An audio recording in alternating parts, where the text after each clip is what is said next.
Tumaas na ang presyo ng lokal at imported na bigas sa ilang pamilihan sa Metro Manila bago ipatupad ang 60 araw na suspensyon sa pag-aangkat naman ng bigas simula ho sa Setyembre. Sa Mega Q-Mart sa lungsod po ng Quezon, ang imported na bigas tulad po ng Coco Pandan ay nagkakalaga po ng 50 pesos kada kilo, dati 45 pesos kada kilo lamang po yan. Habang ang Thai rice naman, mabibili sa halagang 45 pesos kada kilo.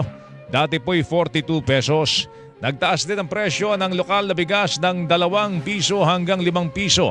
Ang sinandoming whole grain ay mabibili po sa halagang 45 pesos kada kilo, dati 42 pesos lamang.